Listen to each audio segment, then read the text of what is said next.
هذا القرآن يوحدنا لطريق الخير يوجهنا الله تعالى أنزله ورسول الله معلمنا. السلام عليكم ورحمة الله وبركاته. إن الحمد لله نحمده ونستعينه ونستغفره ونعوذ بالله من شرور أنفسنا ومن سيئات أعمالنا.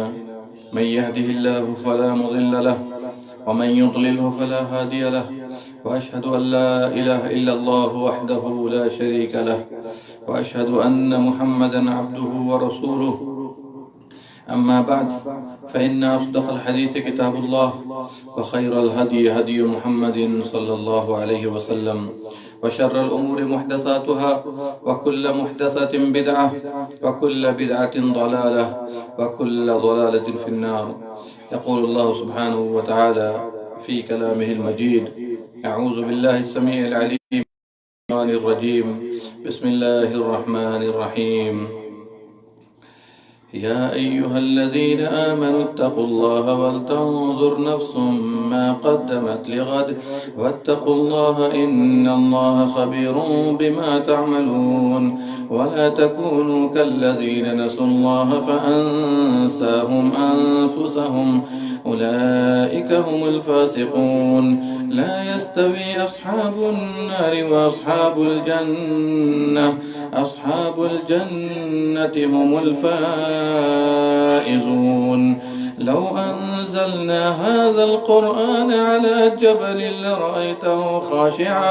لرأيته خاشعا متصدعا من خشية الله. وتلك الأمثال نضربها للناس لعلهم يتفكرون. میرے بھائیو، دوستو، رمضان المبارک کا یہ مہینہ جو اللہ کا مہمان ہے، چند دنوں کے لیے ہمارے اور آپ کے پاس آیا ہے، اور اللہ تعالیٰ یہ دیکھنا چاہتا ہے کہ ہم اس کے مہمان کی کتنی مہمان نوازی کرتے ہیں، نیک اعمال بجا لاتے ہیں، اور اپنے آپ کو تقوی کے معیار پر فائز کر پاتے ہیں یا نہیں کر پاتے، اپنی بخشش کرا پاتے ہیں یا نہیں کرا پاتے. یہ ہر مسلمان کو سوچنا چاہیے، اور اللہ رب العالمین کا جو مقصد ہے اس مہمان کے بھیجنے کا، اللہ رب العالمین کا یہ مقصد بھی حل ہو جانا چاہیے. دیکھیے، آج جس ٹاپک کو لے کر میں آپ کے سامنے حاضر ہوا ہوں وہ ہے کہ ہر مسلمان اس مبارک مہینے کے شب و روز کو کیسے گزارے. ایسا تو نہیں کہ ہم میں سے کچھ لوگ ایسے بھی ہیں جو لہو و لعب میں، بات چیت میں، موبائلوں میں ادھر ادھر میسیجز بھیج کر اپنے وقت کو ضائع کر رہے ہیں، یا پھر عبادات، نیکیوں اور بھائیوں کے ساتھ، بھلائی کے ساتھ گزار رہے ہیں. میرے بھائیوں، یہ بات ضرور یاد رکھیے، یہ نیکیاں، یہ عبادات ہمارے لیے ہتھیار ہے ہر فتنے سے، مصیبتوں سے بچاؤ کا، اور جو بھی چیزیں ہمیں تکلیف پہنچانے والی ہیں، سبھوں سے چھٹکارا دلانے والی یہ چیزیں، یہ عبادات ہمارے ساتھ.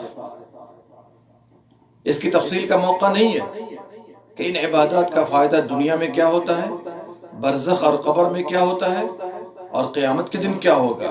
یہ ایک مستقل ٹاپک ہے، لیکن اتنا ضرور کہوں گا کہ عبداللہ ابن عباس رضی اللہ عنہما فرماتے ہیں کہ بندہ ایک نیکی کرتا ہے تو اللہ اس کے ذریعے اس کے دل کو منور کر دیتا ہے، اس کے چہرے پر رونق آ جاتی ہے، اس کا بدن مضبوط ہوتا ہے، روزی میں کشادگی ہوتی ہے.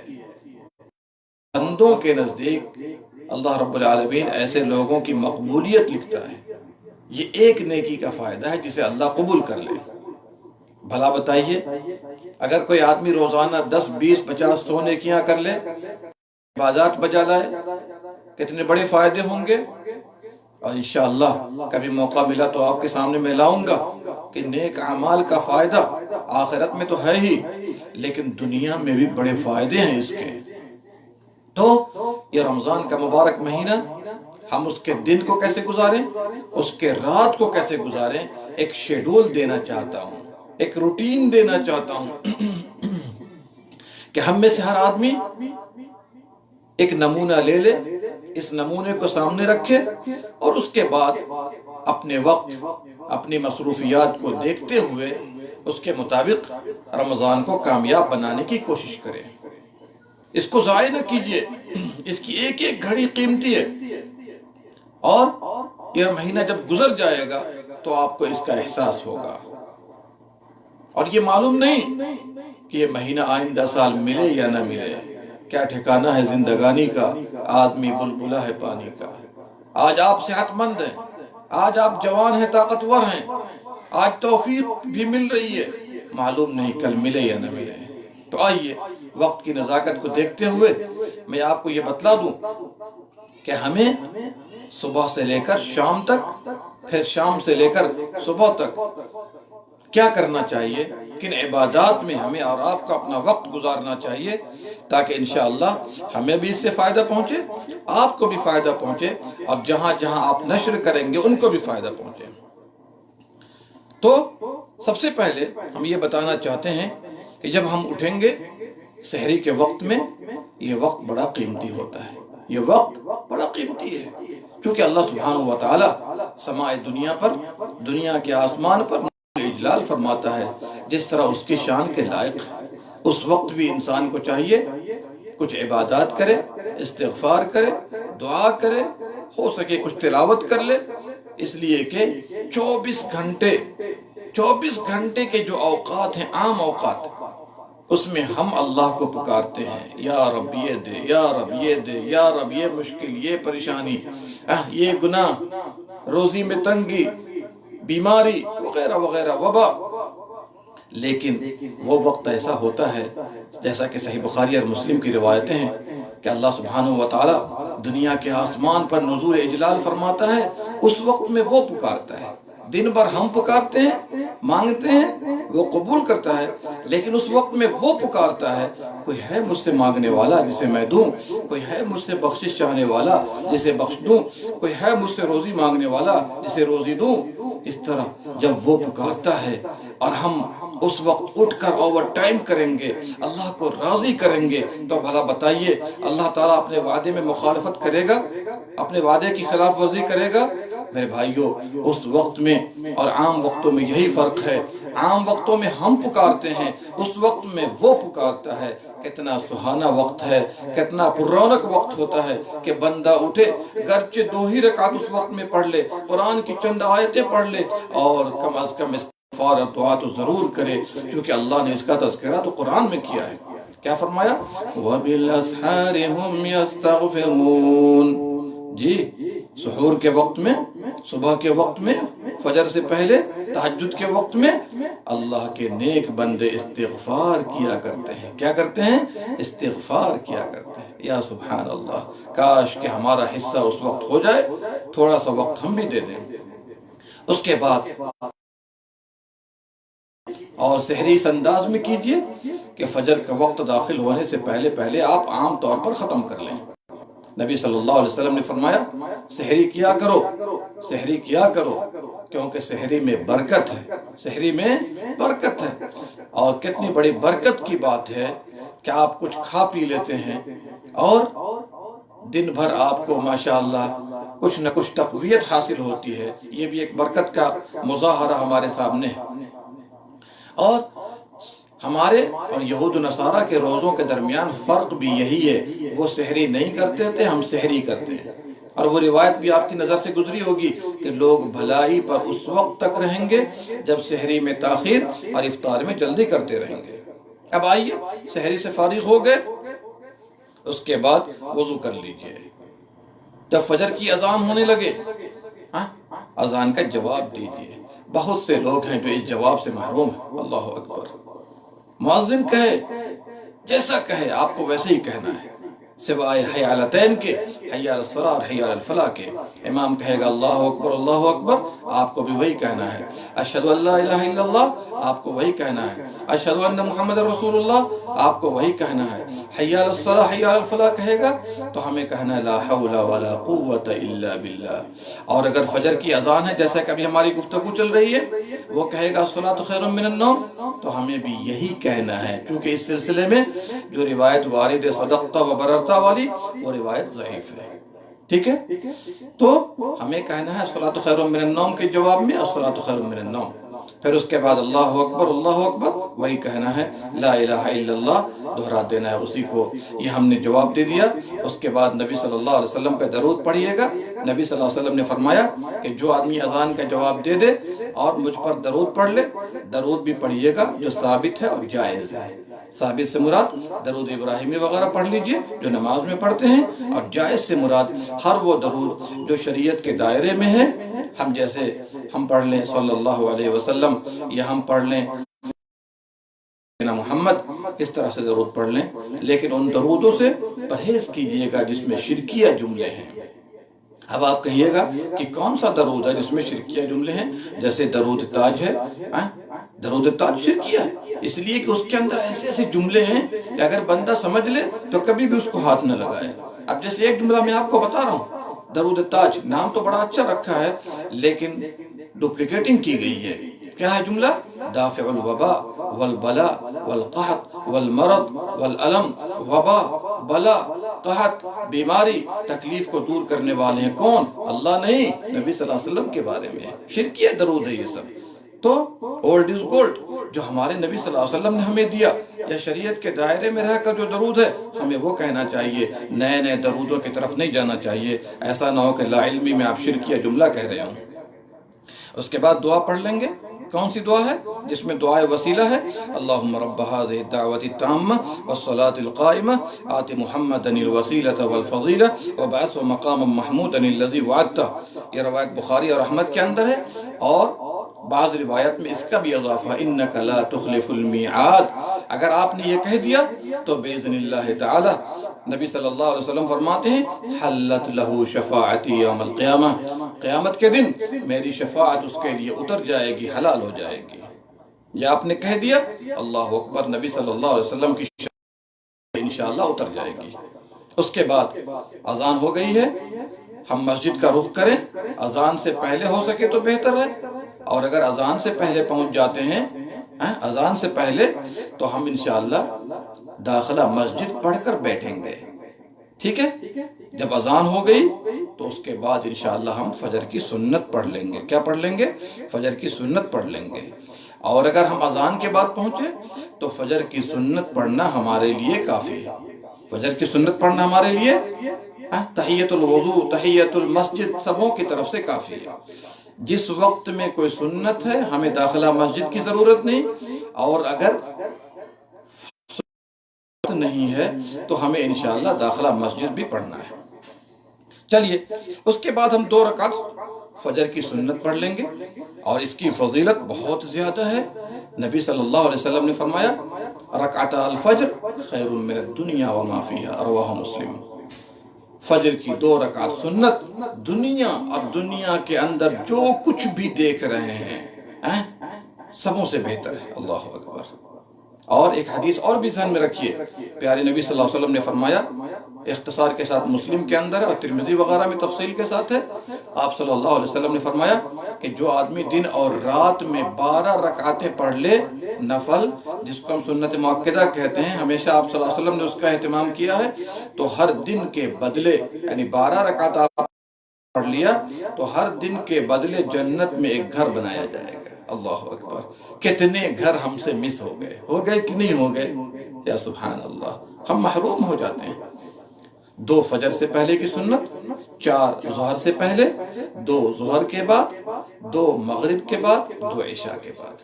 اگر آپ نے یہ 12 رکعتیں پڑھ لی تو ہر دن کے بدلے اللہ آپ کے لیے جنت میں گھر بنائے گا. چلیے، فجر کی سنت ہم نے پڑھ لی، وقت ہمارے پاس ہے، تو ہم کیا کریں گے؟ بیٹھیں گے نہیں، لوگوں سے بات چیت اور گپ شپ نہیں کریں گے، بلکہ ہم کیا کریں گے؟ ہمیں چاہیے اس وقت میں تھوڑا سا قرآن پڑھ لیں جو بھی میسر ہو، کچھ اللہ کو یاد کر لیں جو میسر ہو، اور دعا کرنا نہ بھولیے. دعا کرنا نہ بھولیے. کیوں؟ اس لیے کہ دعا کرنا اس وقت میں قبولیت کا باعث ہے۔ نبی صلی اللہ علیہ وسلم نے فرمایا لا يرد الدعاء بین الاذان والاقامہ، اذان و اقامت کے درمیان نہیں کی جاتی ہے، اور یہ فجر کے ساتھ خاص نہیں ہے، بلکہ فجر میں ہو، ظہر میں ہو، عصر میں ہو، مغرب میں ہو، عشاء میں ہو، جب بھی اذان و اقامت کے درمیان وقت ملے اور وقت نکالیے اور دعا کیجئے۔ جب ہمارے نبی صلی اللہ علیہ وسلم فرماتے ہیں کہ رد نہیں کی جاتی دعا، تو بھلا مجھے بتائیے کوئی شبہ ہے؟ لازمی طور پر اللہ آپ کی دعا کو قبول کرے گا۔ لیکن یہاں پر ایک بات اور بتا دوں کہ دعا کیجئے تو جلدی نہ کیجئے کہ جی ہم تو اتنے دن سے دعا کر رہے ہیں، دعا قبول نہیں ہو رہی ہے۔ آپ کو کیا پتا دعا قبول ہو رہی ہے آپ کی؟ لیکن اللہ تعالیٰ کے دینے کے کئی طریقے ہیں۔ ایک طریقہ یہ ہے کہ جب مناسب ہوتا ہے تو جلدی ہی دے دیتا ہے، فوراً دے دیتا ہے، اور اسی میں دوسرا طریقہ یہ ہے کہ مناسب ابھی نہیں ہوتا تو کچھ وقفے کے بعد ہوا۔ دوسری بات یہ ہے آپ کی دعا قبول ہو گئی ہے، لیکن دنیا میں مصیبتیں آنے والی تھی تو اس کے بدلے اللہ نے ٹال دیا ہے۔ اور تیسرا طریقہ جو سب سے بہتر ہے کہ دنیا میں دینا مناسب نہیں ہوتا تو آخرت میں آپ کے لیے ذخیرہ تیار کر دیتا ہے۔ اللہ اکبر، ذخیرہ تیار ہو جاتا ہے آپ کے لیے۔ پریشان مت ہوئیے گا، جلدی مت کیجئے، بس آپ کا کام کیا ہے؟ اللہ کی تعریف سے دعا شروع کریں، پیارے نبی صلی اللہ علیہ وسلم پہ درود پڑھیں، اور اس کے شروع کرتے ہیں۔ اپنے لیے بھی کریں، والدین کے لیے بھی کریں، عام مسلمانوں کے لیے کریں، مومنوں کے لیے کریں، سب آپ تمام کے لیے کریں، اور غیر مسلموں کے لیے بھی کریں کہ اللہ ان کو ہدایت دے۔ چلیے اب اس کے بعد دعا کبھی رد کی جاتی ہے، کبھی رد کی جاتی ہے۔ کیوں؟ اس لیے کہ بندہ حرام لقمہ، حرام کمائی کرتا رہتا ہے تو اللہ تعالیٰ دعا کو رد کر دیتا ہے۔ کبھی اس کا عقیدہ باطل ہوتا ہے، فاسد ہوتا ہے تو اللہ دعا کو رد کر دیتا ہے۔ عام حالات میں اللہ دعا کو رد نہیں کرتا، چونکہ نبی صلی اللہ علیہ وسلم کی گارنٹی ہے۔ اور پھر دعا میں گریہ وزاری کیجئے، الحاح کیجئے، بار بار کیجئے، تضرع ہونا چاہیے، بار بار کرتے رہیے، بار بار کرتے۔ اس کے بعد جب دعا سے فارغ ہو گئے تو جماعت کھڑی ہوگی، اقامت ہوگی۔ یہ الگ بات ہے کہ آج لاک ٹائم میں ہم مسجد میں نہیں جا پاتے ہیں تو ہم جماعت گھر میں کریں گے۔ اپنے گھر میں امام تیار کیجئے، اپنے بچے کو، بیٹے کو تیار کیجئے۔ یہ اللہ نے موقع دے دیا، ایسا موقع نہیں ملے گا پھر آپ کو۔ جی اس کے بعد جب جماعت کھڑی ہو جائے تو ہم اقامت کا بھی جواب کہیں، یہ مستحب ہے۔ ٹھیک ہے، اذان کا جواب دینا راجح قول کے مطابق واجب ہے، لیکن اقامت کا جواب دینا مستحب ہے، وہ بھی جواب دیجئے۔ اب جہاں پر آئے الصلاۃ، اللہ اکبر اللہ اکبر، اشہد ان لا الہ الا اللہ، اشہد ان محمد رسول اللہ، حی علی الصلاۃ حی علی الفلاح، قد قامت الصلاۃ قد قامت الصلاۃ۔ اس کے جواب میں بعض لوگ کہتے ہیں اقامہ اللہ و ادامہ، یہ صحیح حدیث سے ثابت نہیں ہے۔ اس کے جواب میں بھی وہی کہیے قد قامت الصلاۃ قد قامت الصلاۃ۔ باقی جواب کا طریقہ ہم نے آپ کو پہلے بتا دیا اذان والے میں۔ جماعت کھڑی ہو گئی، آپ نماز پڑھ لیجئے، خشوع و خضوع سے پڑھیے، محبت کے ساتھ پڑھیے، اور جو پڑھتے ہیں سمجھ بوجھ کر پڑھیے۔ چھوٹی چھوٹی دعائیں ہیں، مجھے افسوس ہوتا ہے کہ لوگ 20 سال سے 30 سال سے 40 سال سے نماز پڑھ رہے ہیں۔ اگر کسی دعا کا مفہوم پوچھ دیا جاتا ہے کہ بھائی جو ہم پڑھتے ہیں سبحانک اللہم و بحمدک و تبارک اسمک، یہ دعا اس کا مطلب کیا ہوتا ہے وہ نہیں معلوم ہے۔ سورہ فاتحہ 55 سال سے پڑھ رہے ہیں، اس کو نہیں سمجھا ہے۔ قل هو اللہ احد 36 سال سے پڑھ رہے ہیں، اس کو نہیں سمجھا ہے۔ رکوع کی دعا کو نہیں سمجھا، سجدے کی دعا کو نہیں سمجھا، سمع اللہ لمن حمد ربنا لک الحمد کو نہیں سمجھا، التحیات درود شریف کو نہیں سمجھا، جبکہ 52 سال سے نماز پڑھ رہے ہیں۔ میرے بھائیو، بے جان نماز ہے یہ سب۔ خشوع خضوع پیدا کرنے کے اسباب میں سے یہ بھی ہے، اور خشوع خضوع شارٹ میں یاد رکھیے، دل کو حاضر رکھیے، اعضاء میں سکون ہونا چاہیے، جو پڑھیے سمجھ بوجھ کر پڑھیے، موت کو یاد کر کے پڑھیے، تو دیکھیے اللہ سبحانہ و تعالیٰ آپ کی نماز میں جان پیدا کر دے گا۔ اللہ کو گویا کے سامنے دیکھ رہے ہیں، اگر یہ نہیں تو کم از کم اللہ تو آپ کو دیکھ رہا ہے۔ نماز سے فارغ ہو جائیے، نماز کے بعد کیجئے، نماز کے بعد کے اذکار کیجئے۔ اور نماز میں کئی ایک مقام ہے جس میں ہم لوگ عام دعا بھی کر سکتے ہیں، عام دعا بھی کر سکتے ہیں۔ سجدہ ہے، تسبیح کرنے کے بعد سبحان رب الاعلیٰ وغیرہ پڑھنے کے بعد عام دعا کیجئے۔ تشہد ہے جس میں سلام پھیرتے ہیں، عام دعا کے التحیات درود شریف وغیرہ پڑھنے کے بعد آپ دعا کیجئے، عام دعا کیجئے۔ علماء نے یہاں تک لکھا ہے کہ اگر ایک بندہ عربی زبان میں دعا کرنے پر قادر نہیں ہے تو ان مواقع پر اپنی زبان میں بھی دعا کر سکتا ہے۔ امام ابو حنیفہ، امام شافعی، امام مالک تینوں کا اتفاق ہے کہ آدمی دعا کر سکتا ہے، لیکن اس کے لیے جو عربی زبان پر قادر نہیں ہے۔ امام احمد بن حنبل نے ناپسند کیا ہے لیکن انشاءاللہ اگر عربی پر قادر نہیں ہے تو کر سکتا ہے۔ چلیے اس کے بعد نماز کے بعد کیا اذکار کر لیجئے، استغفر اللہ استغفر اللہ استغفر اللہ، اللہم انت السلام ومنک السلام تبارک یا ذا الجلال والاکرام، لا الہ الا اللہ وحدہ لا شریک لہ، لہ الملک ولہ الحمد وہو علی کل شیء قدیر۔ اس طرح سے دعا کی کتاب میں دیکھ لیجئے۔ دیکھیے دعا یا اذکار کے کرنے میں ہمیں اور آپ کو ایک بات کا خاص خیال رکھنا چاہیے، وہ وظیفہ یا وہ ذکر یا وہ دعا جو آپ کر رہے ہیں لازمی طور پر نبی صلی اللہ علیہ وسلم سے ثابت ہونا چاہیے۔ صحیح حدیث کے اندر فلاں کا دیا ہوا وظیفہ، فلاں یہ پڑھتے ہیں، فلاں وہ پڑھتے ہیں، یہ نہیں ہونا چاہیے۔ وہ کام کیجئے کہ اللہ، وہ کام نہ کیجئے کہ آپ کو لگائے رکھیں ذکر میں اور وظیفے میں اور ورد میں اور منزل یومی میں، لیکن کوئی فائدہ نہیں ہے۔ اسلام ایک لفظ کی تبدیلی دعاؤں میں اذکار میں برداشت نہیں کرتا ہے، ایک لفظ کی تبدیلی۔ آئیے ایک حدیث پیش کرنا چاہتا ہوں، براء ابن عازب رضی اللہ عنہ کی روایت ہے، پیارے نبی صلی اللہ علیہ وسلم رات کو سونے سے پہلے یہ دعا پڑھا کرتے تھے، اللہم انی اسلمت نفسی الیک ووجہت وجہی الیک والجأت ظہری الیک رغبتاً ورہبتاً الیک لا ملجأ ولا منجا منک الا الیک آمنت بکتابک الذی انزلت وبنبیک الذی ارسلت۔ مشہور دعا ہے اور آخر میں اسی کو کہہ کے سو جانا ہے، پھر بات چیت نہیں کرنی ہے۔ اللہ علیہ وسلم نے سکھایا وَبِنَّبِيِّكَ الَّذِي أَرْسَلْتَ، ہے نا؟ تو انہوں نے دہراتے ہوئے کہہ دیا وَبِرَسُولِكَ الَّذِي أَرْسَلْتَ۔ اور کیجئے گا میرے ساتھ، حالانکہ رسول زیادہ پاورفل ہوتا ہے نبی سے، اس لیے کہ ہر رسول نبی بھی ہوتا ہے لیکن ہر نبی رسول نہیں ہوتا۔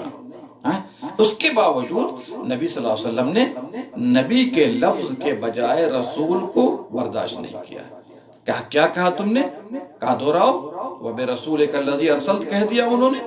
نبی صلی اللہ علیہ وسلم نے فرمایا کہ نہیں، ہم نے تو تم کو سکھایا تھا وَبِنَبِيِّكَ الَّذِي أَرْسَلْتَ۔ اب آپ مجھے بتائیے کہ لفظ نبی اور رسول کے فرق کو ہمارے نبی سوچے جائے کہ مکمل دعا بناوٹی ہو، فلاں پیر صاحب نے یہ وظیفہ دیا، فلاں صاحب نے یہ دیا، یہ اللہ کیسے برداشت کرے گا؟ ہمارے نبی ہوتے تو اور برداشت نہیں کرتے۔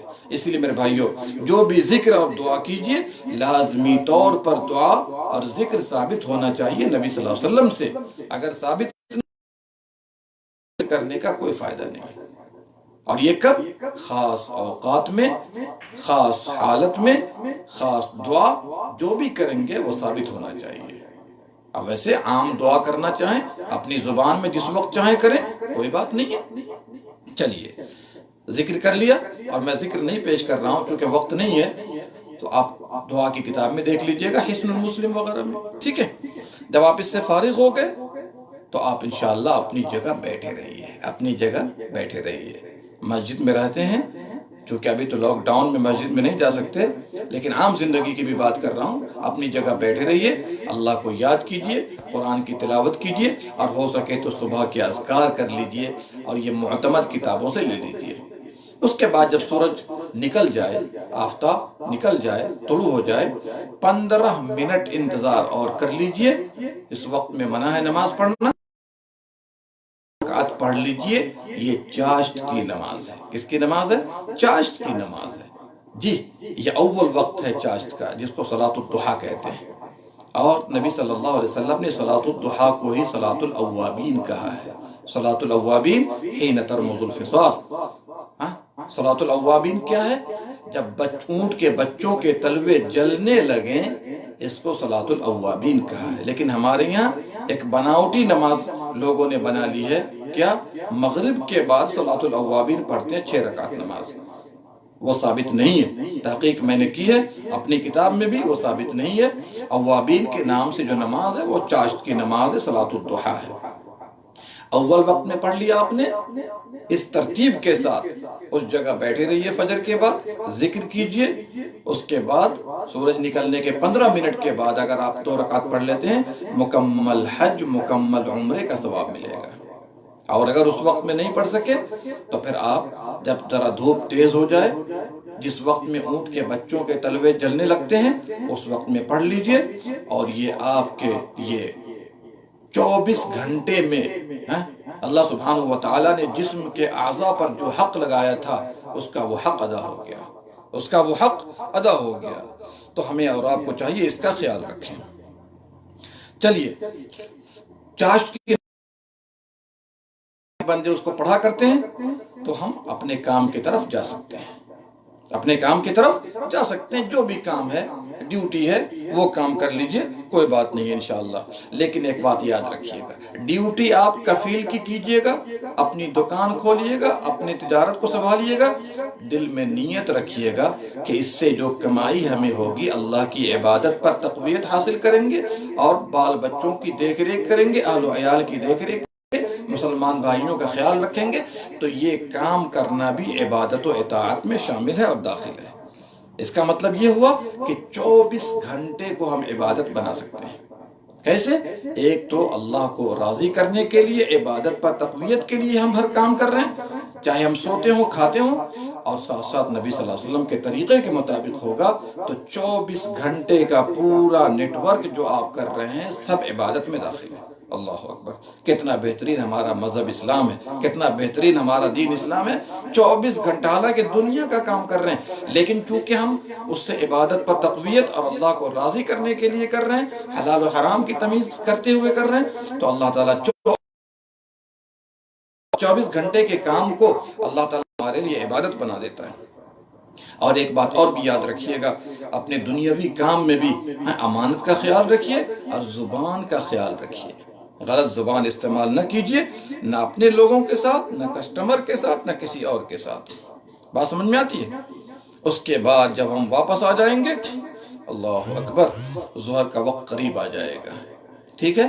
ظہر کی اذان ہو تو ہمیں انشاءاللہ مؤذن کے ساتھ دہرانا ہے۔ ہوتا کیا ہے، عام طور پر ہم لوگ بات چیت میں لگے رہتے ہیں، ادھر ادھر فون کرتے رہتے ہیں، مؤذن اذان کہہ دیتا ہے، پھر ہم بہت سے اجر و ثواب سے محروم ہو جاتے ہیں۔ اذان کا جواب دیجئے جیسا کہ ہم نے بتایا، اس کے بعد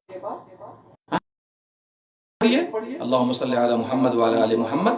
ہمارے یہاں ایک اور طریقہ لوگوں نے نکال لیا کہ اذان سے پہلے مائک پر اجتماعی طور پر درود شریف پڑھا کرتے ہیں۔ یہ بدعت ہے، یاد رکھیے گا۔ اذان ہو جائے، درود شریف پڑھ لیجئے، اس کے بعد نبی صلی اللہ علیہ وسلم کے لیے دعائے وسیلہ کر دیجئے، اللہم رب هذه الدعوۃ التامہ۔ پھر اس کے بعد انشاءاللہ ہمیں 4 رکعت پڑھنا ہے، ظہر سے پہلے 4 رکعت پڑھنا ہے۔ 4 رکعت میں بہتر یہ ہے کہ 2 کر کے پڑھیے، افضل ہے یہ۔ ویسے 4 ایک سلام سے بھی پڑھ سکتے ہیں، ٹھیک ہے نا؟ پڑھ لیا ہم نے، پھر آپ کے پاس وقت ہے، دعا کیجئے، دعا رد نہیں ہوتی۔ قرآن پڑھ لیجئے، اگر آپ ڈیلی 1 پیج بھی قرآن پڑھ لیتے ہیں، ایک وقت میں 1 پیج بھی پڑھ لیتے ہیں، 2 پیج پڑھ لیتے ہیں، اس طرح سے کتنے ہو جائیں گے؟ اور رمضان کے مہینے میں تو کم از کم 2-4 سپارہ ڈیلی تو ہم لوگوں کو پڑھنا ہی چاہیے، ہے کہ نہیں؟ جماعت کھڑی ہو جائے، جماعت کھڑی ہو جائے، جماعت سے نماز پڑھ لیجئے سمجھ بوجھ کر، خشوع کے ساتھ، اطمینان و سکون کے ساتھ۔ اس کے بعد کے اذکار کیجئے، فرض نماز کے بعد کے اذکار، جیسا کہ میں فجر کے بیان میں بتا چکا ہوں۔ اس کے بعد کیا کرنا ہے ہمیں؟ آپ کو ہمیں پڑھنا ہے ظہر کے بعد کی 2 رکعت سنت۔ اس کی فضیلت بھی آپ کو سنا چکا ہوں میں۔ جب اس سے فارغ ہو گئے تو پھر ہم اپنے کام میں جو بھی کام ہے انشاءاللہ ہم اس کے لیے نکل جائیں گے۔ جب نکل گئے تو انشاءاللہ پھر ہم واپس آئیں گے۔ اگر وقت ہے تو تھوڑی دیر آرام کر لیجئے، اس کو قیلولہ کہا جاتا ہے۔ ظہر کے بعد جو آرام کرتے ہیں اس کو قیلولہ کہا جاتا ہے۔ نبی صلی اللہ علیہ وسلم نے فرمایا قیلو، قیلولہ کیا کرو، فإن الشیاطین لا تقیل۔ علامہ البانی نے اس کو حسن قرار دیا ہے، اس لیے کہ شیاطین قیلولہ نہیں کرتے، تھوڑی دیر لیٹ جائیے، کوئی بات نہیں۔ یہاں تک کہ دیکھیے اسلام اعتدال والا مذہب ہے، آرام کر لیں گے تو شام میں اور رات میں عبادت کرنے میں آپ کے لیے آسانی پیدا ہو جائے گی۔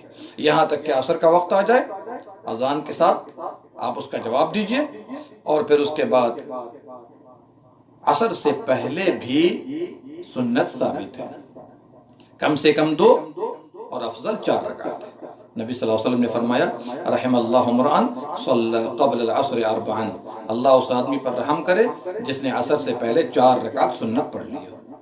گرچہ وہ غیر مؤکدہ ہے لیکن ہمیں اس پرپیچ میں پڑھنے کی ضرورت نہیں ہے کہ مؤکدہ ہے کہ غیر مؤکدہ ہے۔ صحابہ نے کبھی بھی نہیں پوچھا کہ مؤکدہ ہے کہ غیر مؤکدہ ہے، جو بھی اعمال میسر ہوئے انہوں نے کیا، کبھی نہ پوچھا مؤکدہ ہے کہ غیر مؤکدہ ہے، نہیں، سبوں کو بجا لاتے رہے۔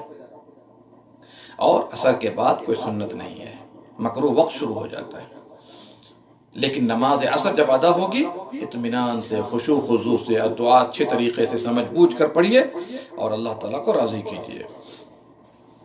اس کے بعد جب نماز سے فارغ ہو جائیے تو کوشش کیجیے کہ شام کے اذکار کر لیں۔ عصر کے بعد شام کے اذکار کرنا بہتر ہے۔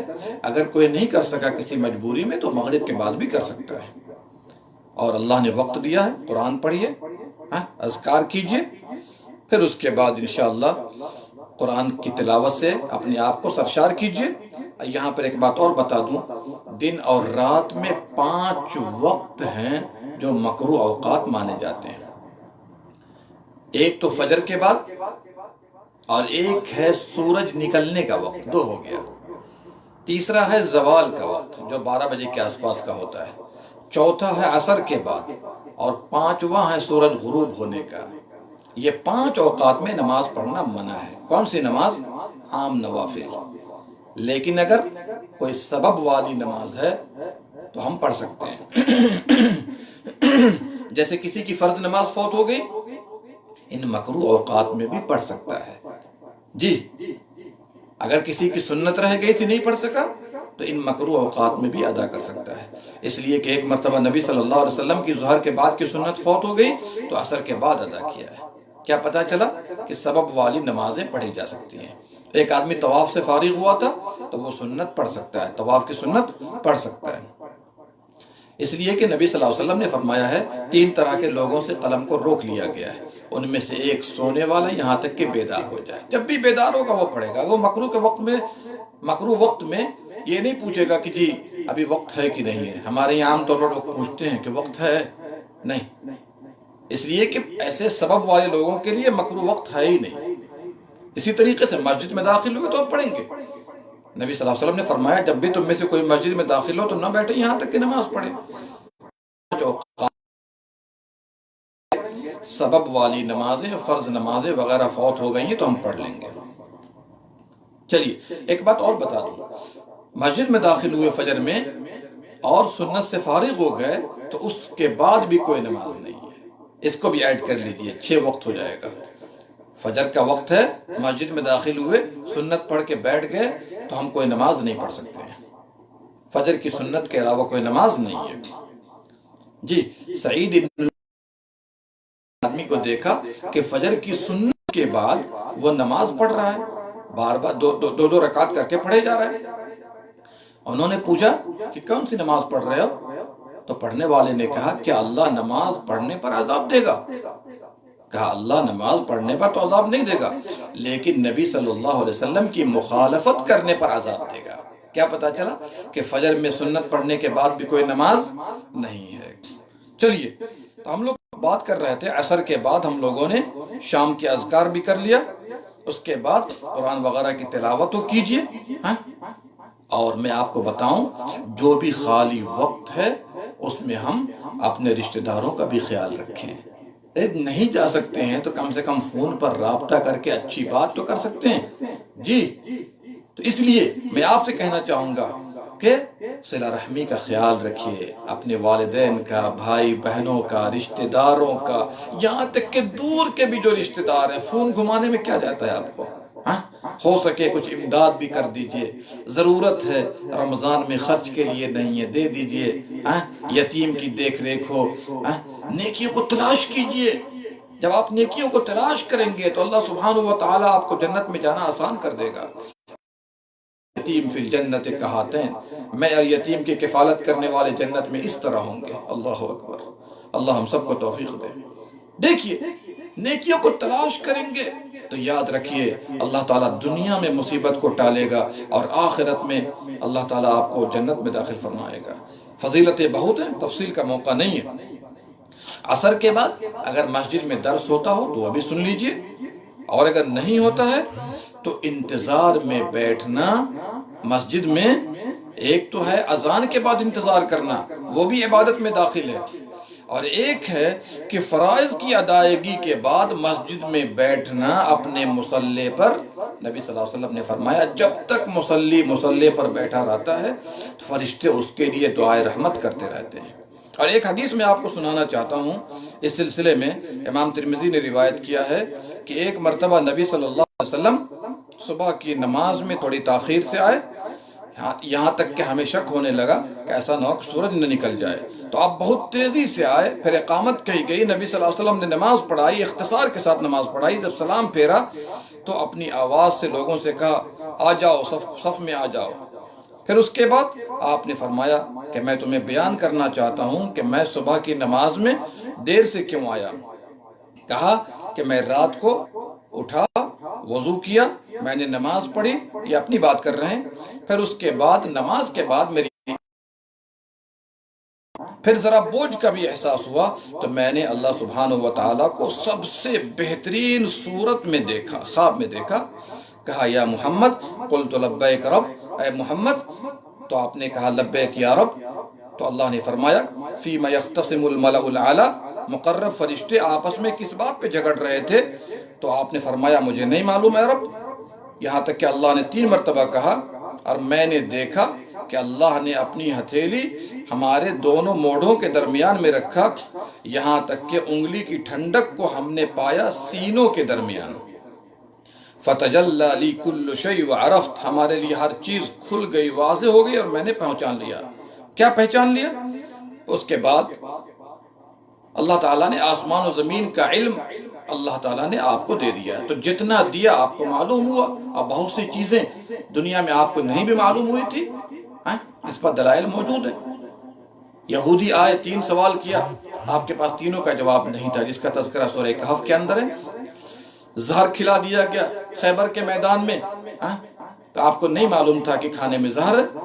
آپ کی بیوی عائشہ پر الزام لگایا گیا، آپ کو 2 مہینے معلوم نہیں ہو سکا، بات صحیح ہے کہ غلط ہے، جو افواہ اڑائی گئی تھی۔ اس طرح سے بہت ساری چیزیں ہیں۔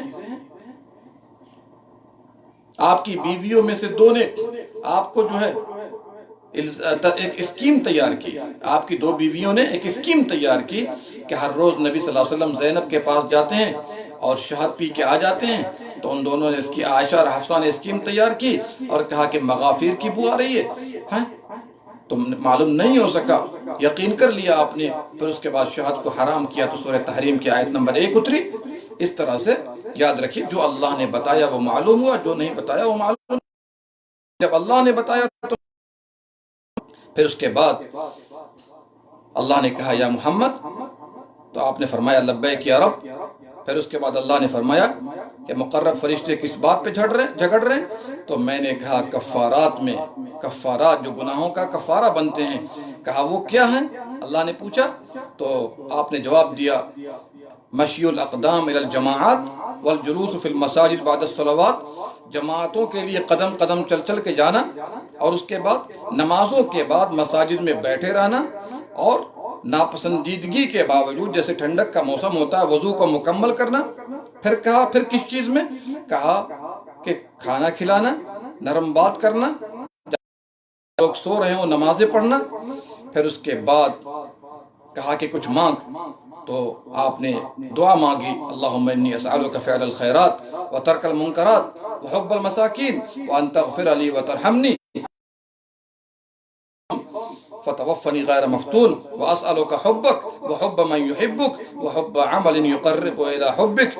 اس کے بعد نبی صلی اللہ علیہ وسلم نے صحابہ سے کہا انہا حق، یہ حق ہے، اسے پڑھو اور پھر اس کو سیکھ لو اور اپنی زندگی میں اتار لو۔ بات واضح ہو گئی؟ تو نماز کے بعد مسجد میں بیٹھے رہنا یہ گناہوں کا کفارہ ہے۔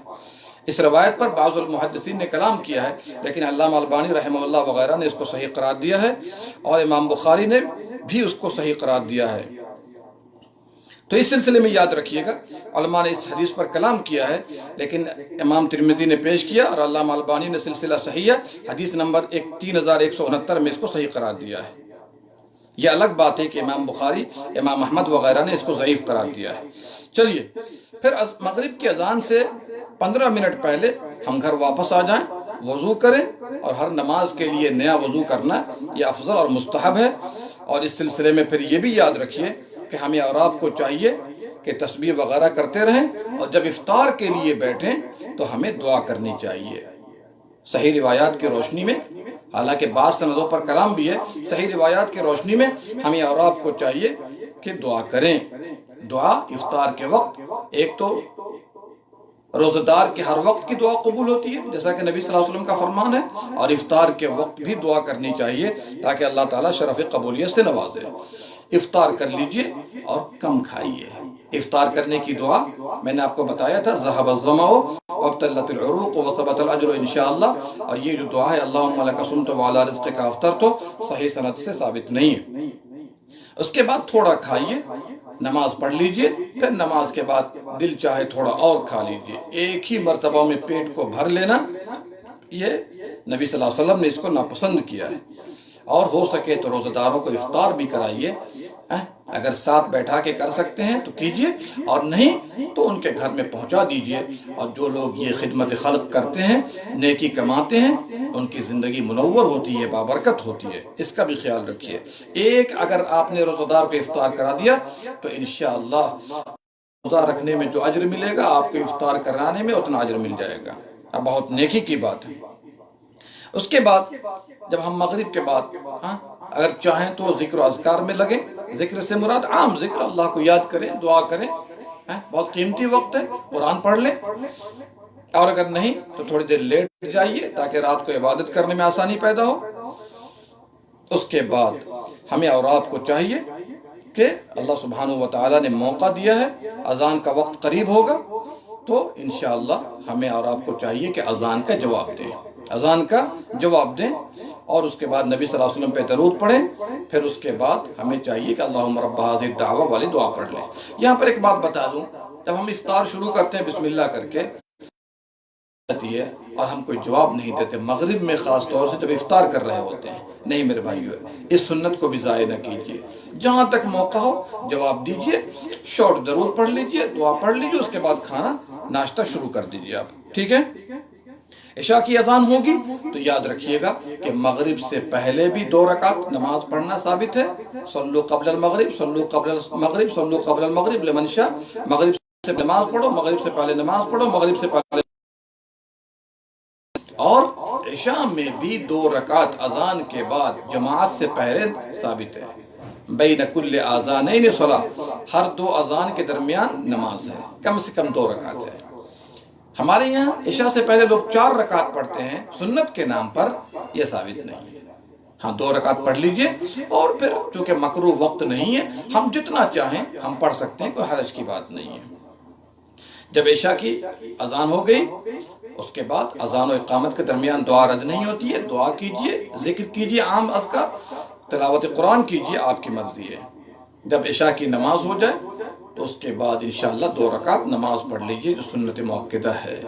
اس کے بعد تراویح کی نماز پڑھیے، تراویح لمبی رکعتیں ہوں، سنت سے ثابت 8 رکعت، اس سے کم کریں تو بھی کوئی حرج نہیں ہے، اس سے زیادہ کریں کوئی حرج کی بات نہیں ہے۔ امام رحمۃ اللہ 40 رکعت نماز پڑھا کرتے تھے، لیکن سنت 8 ہے۔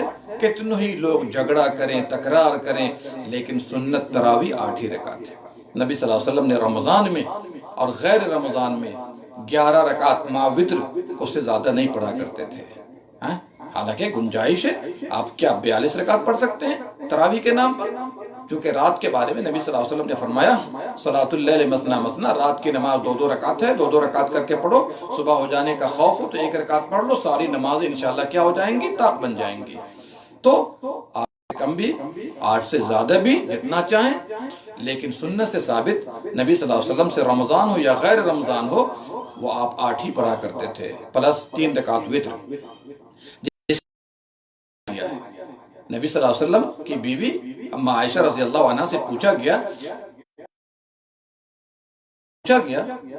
کہ نبی صلی اللہ علیہ وسلم کی نماز رمضان میں کیسی ہوتی تھی، بخاری مسلم کی حدیث ہے، تو آپ نے فرمایا یا غیر رمضان ہو 11 رکعت سے زیادہ نہیں پڑھا کرتے تھے۔ اس کا مطلب یہ ہے کہ ہر سال نبی صلی اللہ علیہ وسلم رمضان میں اپنے گھر میں تراویح پڑھتے تھے اور 8 رکعت پڑھتے تھے، اور گھر والے عمل کو گھر والی سے زیادہ کوئی نہیں جان سکتا ہے۔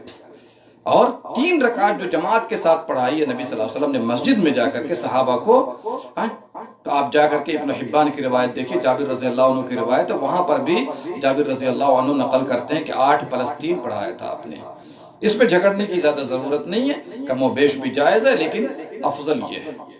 اس کے بعد جب آپ تراویح سے فارغ ہو جائیں تو انشاءاللہ وتر کی نماز ہوگی، اور آپ گھر میں پڑھا رہے ہیں آج کل، تو وتر کی نماز 3 رکعت پڑھا دیجئے۔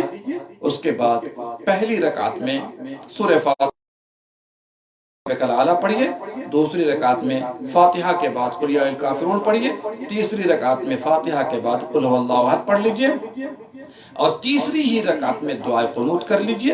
عام طور پر پڑھنا چاہیے، کبھی کبھی کوئی چھوڑ دے تو کوئی بات نہیں ہے، سنت ہے۔ اور دعائے قنوت آپ جانتے ہیں، اللہم اہدنی فیمن ہدیت، نبی صلی اللہ علیہ وسلم نے حسن بن علی کو سکھایا تھا، اور عمر فاروق سے بھی ثابت ہے، اللہم انا نستعینک، کوئی بات نہیں ہے انشاءاللہ، ٹھیک ہے نا؟ تو آپ انشاءاللہ وتر کی نماز پڑھا دیجئے، پڑھ لیجئے، اس کے بعد انشاءاللہ آرام کیجئے، آرام کیجئے۔ اور اگر کوئی شروع رات کو تراویح نہ پڑھ سکے، یا آپس میں گھر میں لوگ نہ پڑھیں، تو اخیر رات میں پڑھنا بہتر ہے۔ جو رب العالمین کے نزول کا وقت میں اگر آپ پڑھ لے، بڑی اچھی چیز ہے۔ نبی صلی اللہ علیہ وسلم نے فرمایا کہ جو آدمی رمضان کا قیام کر لے، اللہ پر ایمان رکھتے ہوئے اور ثواب کی نیت سے، اس کے پچھلے سارے گناہ معاف ہو جاتے ہیں۔ اس لیے اگر شروع رات میں نہ پڑھ سکے تو انشاءاللہ اخیر رات میں اس کو پڑھ لے، اور یہ افضل ہے، بہتر ہے۔ اور نبی صلی اللہ علیہ وسلم کا عام طور پر عمل اخیر رات کو ہی پڑھنے کا ہوتا تھا۔ لیکن اگر جماعت ہو رہی ہے یا آپ جماعت کرا رہے ہیں، ہر آدمی کو چاہیے جماعت کے ساتھ، امام کے ساتھ شامل ہو اور امام کے ساتھ واپس ہو، تو رات بھر کی عبادت کا ثواب ملے گا۔ من قام مع الامام حتی ینصرف کتب له قیام اللیلہ، جو امام کے ساتھ شامل ہو، امام کے ساتھ واپس ہو، درمیان میں نہ بھاگے اٹھ کر، تو اسے رات بھر کی عبادت کا ثواب ملے گا۔ اس کے بعد ہمیں اور آپ کو چاہیے کہ یہاں پر کہ مسجد جانے میں اذکار ہے، مسجد داخل ہونے میں اذکار ہے، ذکر ہے، اس کے بعد نکلنے میں بھی ذکر ہے، پھر اس کے بعد بازار میں جاتے ہیں تو ذکر ہے، سونے سے پہلے بھی ذکر ہے۔ اس طرح کے جو اذکار ہیں، اذکار کی جو کتابیں ہیں، حسن المسلم وغیرہ، وہاں سے لے لیجئے، معتمد اذکار لے لیجئے، باذن اللہ تعالی ہمیں اور آپ کو فائدہ ہوگا۔ یہ ہم نے آپ کو پھر سونے سے پہلے جو اذکار ثابت ہیں وہ بھی کر لیجئے، لیکن یہاں پر 1-2 باتیں اور آپ کو بتا دوں۔ پہلی بات یہ ہے کہ رمضان کے مہینے میں ہر حرام کام سے، لغو کام سے دور رہیے۔ دوسری بات، جہاں تک ہو سکے ہمیں اور آپ کو چاہیے کہ روزے کو اور رات میں جو عبادات ہیں اس کو بابرکت بنائیں۔ بہترین روزہ اللہ کے دربار میں پیش کیجئے تاکہ اللہ تعالیٰ آپ کے روزے کو اور آپ کے اس پورے مہینے کو بابرکت بنا دے۔ تیسری بات یہ ہے کہ مسواک کا اہتمام کرنا چاہیے۔ مسواک، یہ سنت بھی آج جا رہی ہے، ختم تو نہیں کہیں گے لیکن کم ہوتی جا رہی ہے۔ صحابہ فرماتے ہیں کہ نبی صلی اللہ علیہ وسلم کتنی مرتبہ مسواک کرتے تھے کہ ہم لوگ شمار نہیں کر پاتے ہیں۔ چوتھی بات یہ ہے کہ عشر اواخر میں مسجد میں اعتکاف کا بھی اہتمام ہونا چاہیے۔ اب چونکہ اس سال مسجد بند ہے تو ہمیں اعتکاف کی نیت تو تھی، نہ کرنے پر بھی ہمیں اجر ملے گا، اور عورتوں کے لیے بھی اعتکاف مسجد ہی میں ہے، گھر میں نہیں ہے۔ اس لیے کہ ازواج مطہرات وغیرہ نے مسجد ہی میں اعتکاف کیا ہے، اور اللہ نے اعتکاف کے لیے مسجد کا ذکر فرمایا ہے۔ اور چونکہ آج جمعہ کا دن ہے، اور جمعہ کا دن ہفتے کا ایک مقبول دن ہوتا ہے، ایک متبرک دن ہوتا ہے، جس کو ہفتے کی عید کہا جاتا ہے، تو ہمیں اور آپ کو چاہیے کہ جلدی مسجد پہنچا کریں۔ اب چونکہ ابھی لاک ڈاؤن میں مسجد بند ہے تو ہم کم سے کم غسل کریں۔ اسلاف کرام باوجود کہ جیل میں ہوتے تھے لیکن اس کے باوجود غسل کرتے تھے، اور عام حالت میں ہمیں اور آپ کو چاہیے کہ جلدی پہنچیں، بہت زیادہ اجر و ثواب ہے۔ اور جمعہ کے دن کثرت سے نبی صلی اللہ علیہ وسلم پر درود پڑھیں، جمعہ کے دن نبی صلی اللہ علیہ وسلم پر کثرت سے درود پڑھیں، سورہ کہف کا اہتمام کریں، اور ساتھ ہی کی نماز سے لے کر مغرب تک دعا کی قبولیت کی گھڑی ہوتی ہے، اس میں زیادہ سے زیادہ دعا کیا کریں۔ اور پھر یہاں پر یہ بھی یاد رکھیے گا کہ ہم گھروں میں جمعہ کی نماز نہ پڑھیں۔ ابھی لاک ڈاؤن ہے، گھروں میں بہت سے لوگ جمعہ کی نماز پڑھ رہے ہیں، نہیں، ایسا کرنا اسلاف کرام سے ثابت نہیں ہے۔ امام احمد بن حنبل رحمۃ اللہ علیہ جیل میں تھے، اور جبکہ وہاں بہت سے لوگ جیلی تھے، لیکن اس کے باوجود جمعہ نہیں پڑھایا۔ شیخ الاسلام ابن تیمیہ جیل میں ڈالے گئے، لیکن کبھی بھی جمعہ کی نماز نہیں پڑھائی۔ تو گھروں میں ہم پڑھیں گے جمعہ کے بدلے ظہر کی نماز، لیکن جماعت کے ساتھ پڑھیں گے۔ اور پھر اخیر عشرے میں انشاءاللہ طاق راتوں میں ہمیں چاہیے کہ شب قدر تلاش کریں، اور ساتھ ہی ساتھ نبی صلی اللہ علیہ وسلم کا معمول تھا کہ 20 سے لے کر 30 تک رات بھر جگا کرتے تھے، عبادت میں وقت گزارا کرتے تھے۔ ہمیں اور آپ کو چاہیے کہ ان چیزوں کا اہتمام کریں۔ ہم نے ایک اشارہ کر دیا ہے، اپنے وقت کو دیکھتے ہوئے جلائیے۔ یہ عبادات ہمارے لیے کامیابی کی دلیل دنیا میں بھی ہے، دنیا سے نکلنے کے بعد بھی ہے۔ اللہ ہم سب کو کہنے سننے سے زیادہ عمل کرنے کی توفیق دے۔ اللہ سبحانہ و تعالیٰ اس مہینے کو ہمارے لیے بابرکت بنائے، اس میں نیک عمل کرنے کی توفیق دے، صیام و قیام پر ہمارا تعاون کرے، مدد کرے، اور اللہ تعالیٰ اسے شرف قبولیت سے نوازے۔ آمین یا رب العالمین۔ هذا القرآن يوحدنا لطريق الخير يوجهنا الله